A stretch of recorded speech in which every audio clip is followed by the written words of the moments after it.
Leaders come from everywhere. That's one of the things that I've really come to realize from my sports career, that some of your best leaders were not necessarily the star players, but leaders come all shapes and sizes on your team.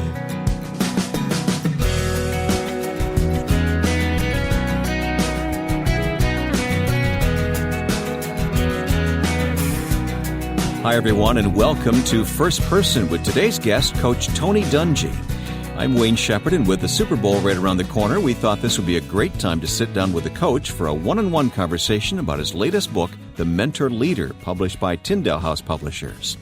We'll get started in just a moment, but let me remind you that today's interview and all previous editions of First Person are archived for listening online at firstpersoninterview.com. So if you'd like to recommend today's conversation, for instance, with Tony to someone, just tell them to visit the website firstpersoninterview.com and click on Listen Now. There's actually an extended conversation, which we didn't have time for on the radio, found there on the website.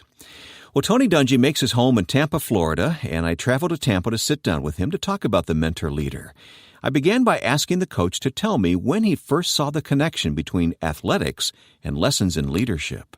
For me, it probably came in college as I was really looking to figure out what I was going to do, investigating other classes that I was taking summer jobs, and realizing that a lot of lessons I learned on the football field, on the basketball court, really applied to life in the business world, to life on campus, and being a good teammate, having goals that were individual goals, but putting those underneath the benefit, the good of the team. That's what you have to do in life. And I know I refer to my parents a lot when I'm talking to people. I refer a ton to coaches that I've had because they taught me those life lessons all the way through. What is a mentor leader, and who are you aiming this message at? I'm really aiming this message at all of us, at society. I think we've gotten kind of a backwards look at what leadership is. We tend to think the leader is the person with the most dynamic personality. It's the person who's out front. It's the person who's pushing, who is demanding of everyone, who has all the information, all the knowledge. They're the boss, and because they're the boss, they're the leader. And really, I don't think that's the best way to do it. I think the mentor leader is the person who is really trying to help, to try to help his troops, to help people get to their goals. And that can be done in a lot of different ways, but it's done so much with helping, with educating, with encouraging, and a lot of it is done behind the scenes, and a lot of it is done without people even knowing that they're receiving it. It's not, hey, I'm going to this person because they're the boss, but hey, this guy helped me a little bit, and I'm a better person for it.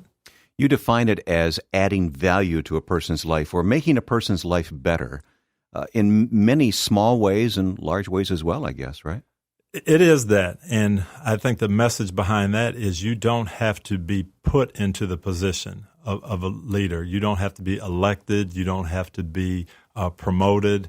If you just look at it, that people that I run across, if I can add some value to their life, if I can help them do things a little bit better, I want to do that. And so that can be a 13-year-old helping a 9-year-old. That can be the boss helping an employee. That can be fellow assistant coaches helping each other. It can be any number of ways, and it doesn't have to be pigeonholed into this person is the leader, this person is the follower. You were telling me that even one of your children, a 3-year-old, is exhibiting qualities of the mentor leader in daycare. It's really funny. Our 3-year-old, Justin, he's got a lot of older siblings, so he's very vocal. He's very outgoing. And his daycare teacher said that, it's amazing how he just orchestrates people. He sets up the games. He's got them playing football games. And even the girls play because he's the one that organizes things. And so it can happen. It happens at all levels.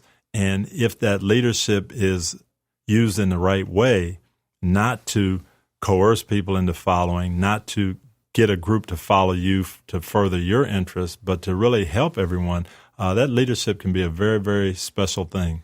You and Lauren have how many children? We have 7 children, and They range from 25 years old to 7 months. Boy, that's got to be a challenge. Huh? It's quite a spread, but it is different challenges as they get in their teen years, as they get into adulthood, trying to find their direction. Different questions, obviously, than 7, 8, 9-year-olds, but the fact that you're there, and to me, that's where mentor leadership starts, really trying to lead your children and help them grow and to be the best people they can be. I understand that being a mentor and a leader can happen rather casually at times, but have you been intentional about that in your own life? I think it really has to be intentional if our society is going to go where it needs to go. I look back at my life, and there's a gentleman I mentioned in the book, a guy named Alan Truman, who was 5 years older than me, that really helped spark my interest in sports. He helped direct me the right way. And that was unusual for a 16, 17-year-old to really take an interest in an 11-year-old. And I found when I got to that point, when I was a freshman in college, I was still looking at the seniors. I was looking at NFL players, trying to learn and trying to see where I could take my playing career and my student activities. I wasn't really focused on, well, let me help that 12 or 13 or 14-year-old guy that could be following me. And I realized that I got a lot of benefit from the older guys in my neighborhood that I really didn't give back. And at that point, when I got a little older, I realized you do have to be intentional. So you've been a player, you've been on a coaching staff, and you've been the head coach in the NFL. You've learned all along the way that you were a mentor leader in all those positions? You know, I had the opportunity to be. I was a player and played quarterback in college, and so as a quarterback, you're kind of naturally put in the leadership position. But when I got to the Steelers, I developed my own leadership style, and you realize that I had the benefit of playing for Chuck Noll, who really tried to foster that in all of us, to be the leader in some capacity. Don't just look to him to have all the answers, but we had to be able to solve some problems ourselves. Then on the assistant coaching staff, realizing that you had a certain group of players that you were responsible for, and you wanted to help them be the best that they could be. Then becoming the head coach, the whole team comes under your umbrella, not just the players, but many times the staff, the coaches, the equipment staff, training staff. They're all under your guidance, and it seems like a big responsibility. But I learned early, that started for me when I was still playing, that I didn't have to wait until I became the head coach to say, oh, okay, now I'm the leader.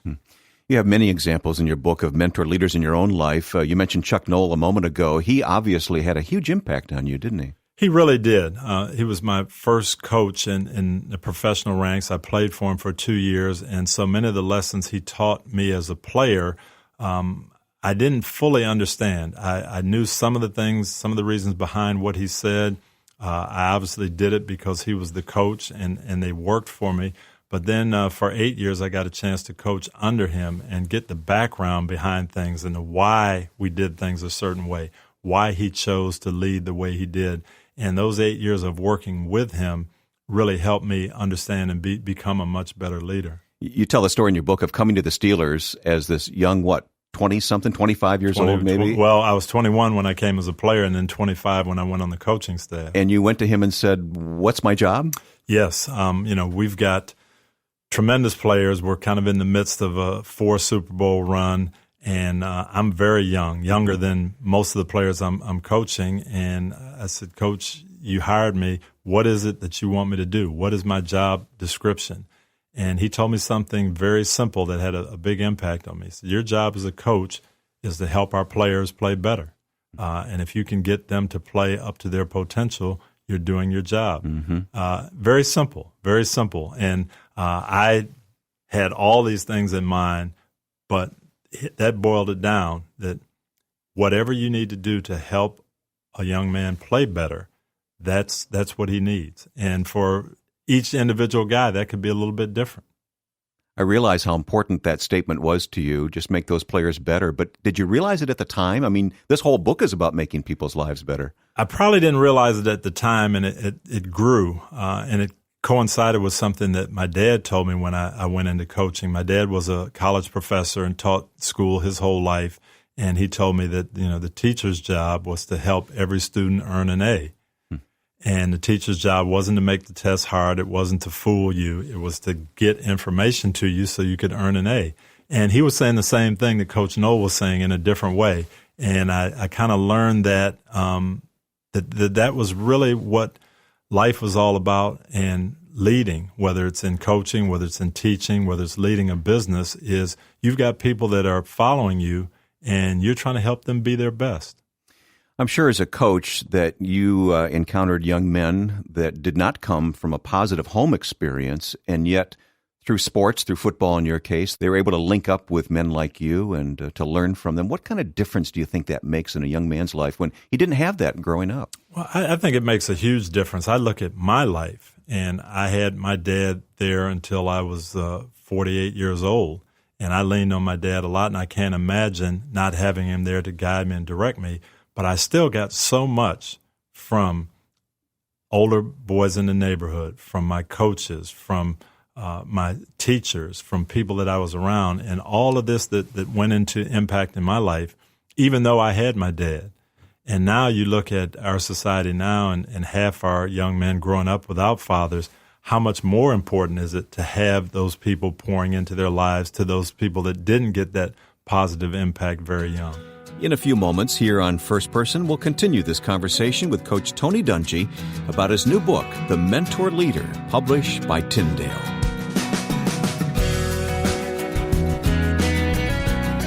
Next time, you'll meet a close friend of mine. His name is Dave Zanotti. I sat there with tears in the dark, and I saw something in my mind's eye that I've never recovered from. I saw, if you will, a very vivid scene of the cross of Christ. And I heard a voice that said as clearly as any voice I've ever heard, I did this for you. You'll hear Dave Zanotti's conversion story and his call to the mission field of public policy through the American Policy Roundtable next time on First Person. I'm Wayne Shepherd. What fun to sit down with Tony Dungy and talk about his life and his career in coaching, and now as an author. His latest book is The Mentor Leader. As we continued, I asked Tony if all mentor leaders have to look alike. Mentor leaders come in all shapes, sizes, sexes, ages. There's no blueprint for it. But what the common denominator is how you go about leading, and the fact that you are really looking to help the group that you're with. That's the bottom line. That comes before even the success of the team, the success of you as an individual, your personal desires. But, what can I do to use the gifts that God has given me, the talents, the strengths that I have to help someone else? And I may not have all the strengths that they need, but I can help them in certain ways.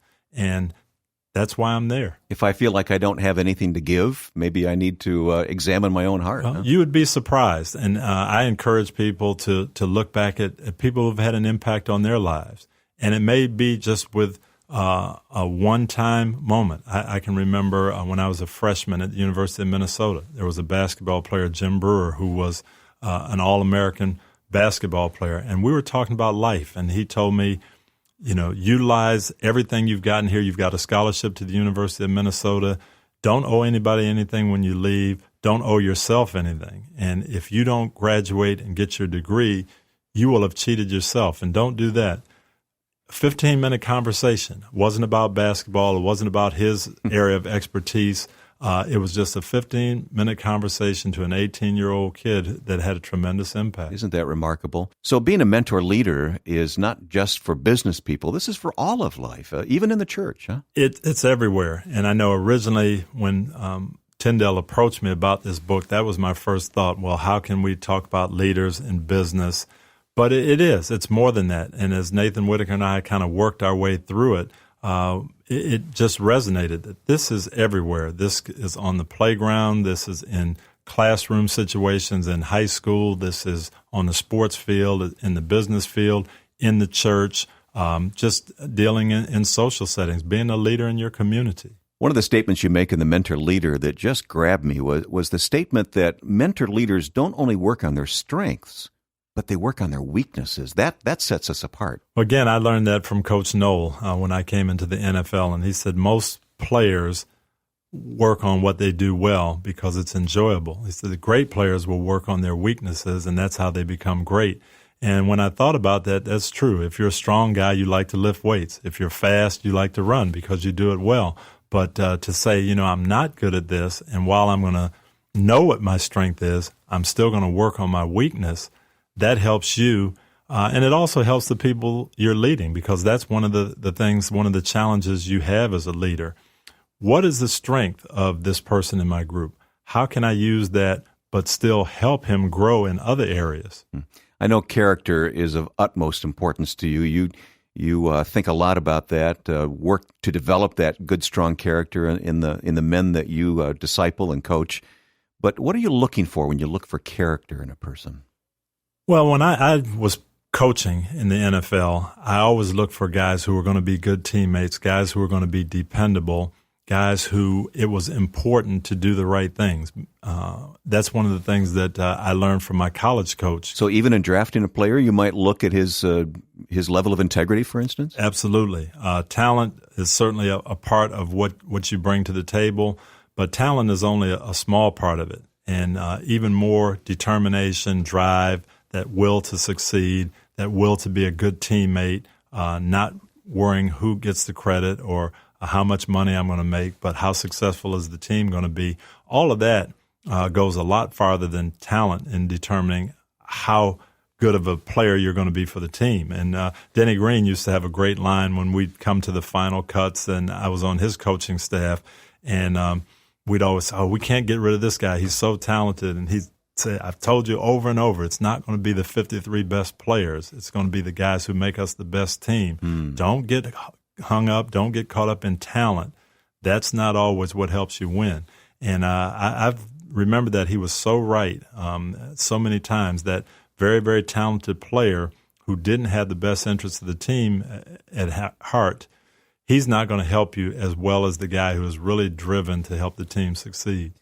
Tony, I'm not going to make this an episode of This Is Your Life, but I do want to take you back to junior high school.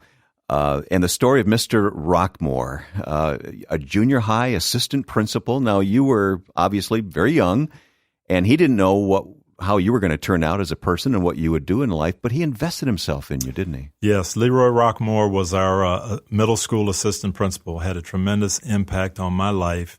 I came up through elementary school, and really the only time you saw the principal is if you got sent to his office and did something bad. So I hope didn't happen to you. Not a whole lot, but you associate that principal, assistant principal with discipline, and they're kind of the leader, but they're in a tower. Well, I got to middle school, and we knew Mr. Rockmore was the assistant principal, but all of a sudden he's sitting with us in the lunchroom, and we've got kind of big eyes, and why is he here? Who's he looking for? What information? Did somebody do something wrong? And this happened day after day, and we found out that he was just there getting to know us and talking about basketball and football games, who we're playing next week, and how we're going to beat them, and what was going on in people's lives. How's your brother doing?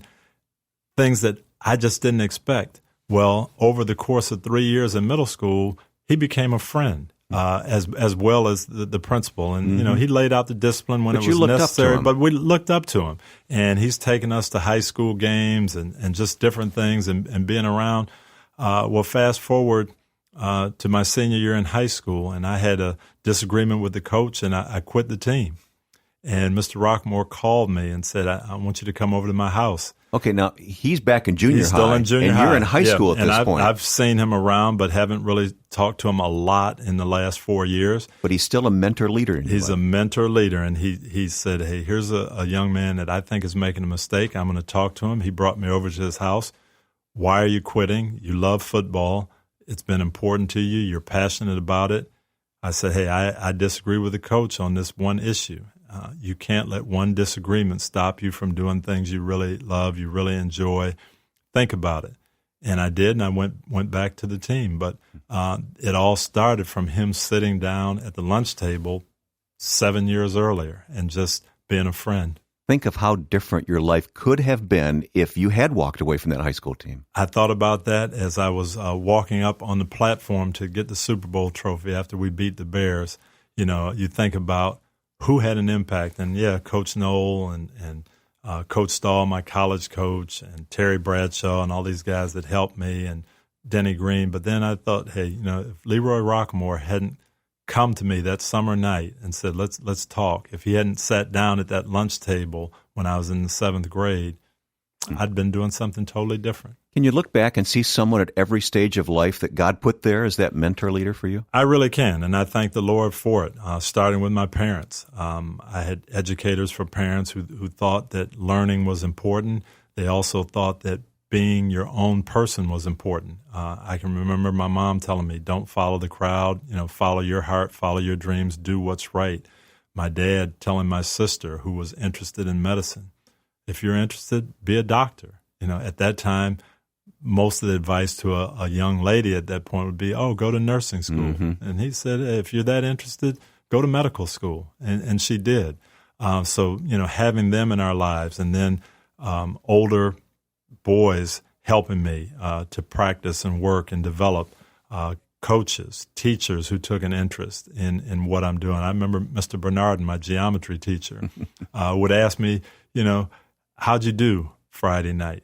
Did you have a good game? What did you think about? And, I wasn't used to that. The geometry teacher interested in my activities outside the classroom. But all those people had an impact on who I became. Is that still happening today? Do you have mentors today? I do. I talk to several people, especially my pastors, who kind of say, hey, how are things going in your life? And I have questions. How would you handle this situation?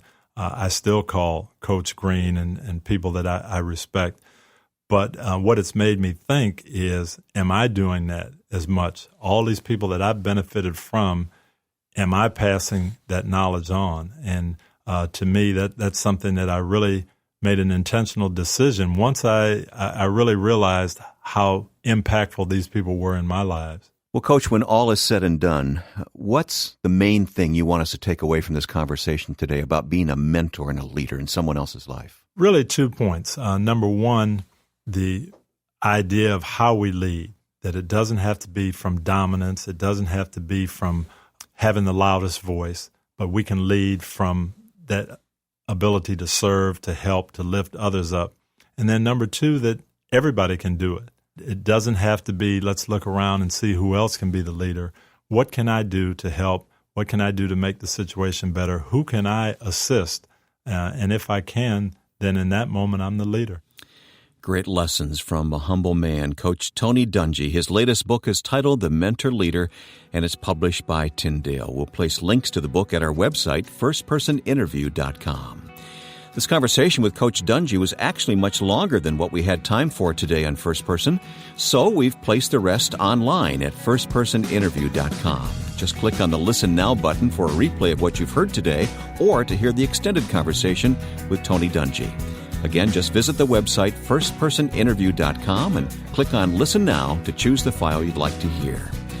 First Person is also available as a podcast on iTunes, and you can subscribe for automatic feeds starting at the same website, firstpersoninterview.com. Next week, I want you to meet a good friend of mine, Dave Zanotti of the American Policy Roundtable. Dave's story of coming to faith in Christ and his involvement in the arena of public policy will teach us some valuable lessons. Now, with thanks to my producer and friend Joe Carlson, I'm Wayne Shepherd. I hope you'll join us next time for First Person.